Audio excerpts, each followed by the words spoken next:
जी मां कामाख्या फिल्म्स के शानदार प्रस्तुति।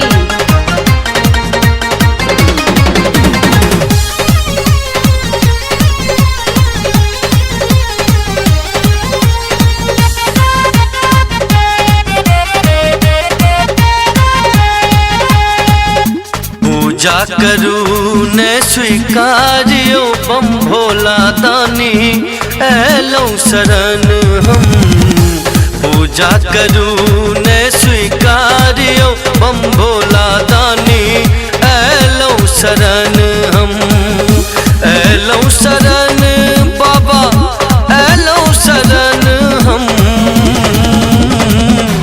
लोक हम भागक हारियो बम भोला दानी एलो शरण हम।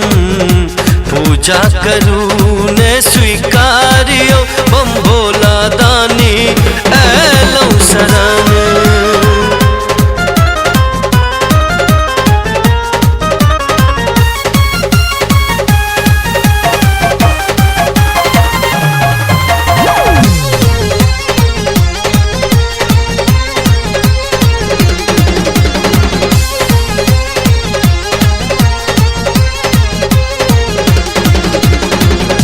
हे शिव शंकर हे यो मसानी बाबा। हे शिव शंकर हे यो मसानी। सुनु बागंबर ऑर्डर दानी। लेने गंगा जल छिटारियो बम भोला दानी एलो शरण हम। पूजा करू ने स्वीकारियो बम भोला दानी एलो शरण हम।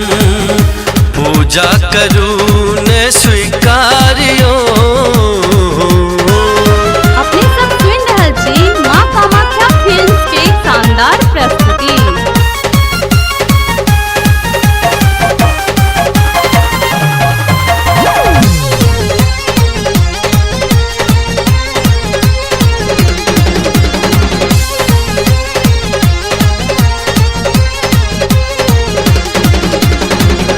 देवों के देव महादेव कहबै छी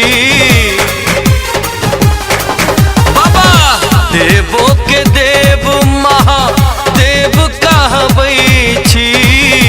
पुत्र करण के न कष्ट हरै छी। पुत्र करण के न कष्ट हरै छी।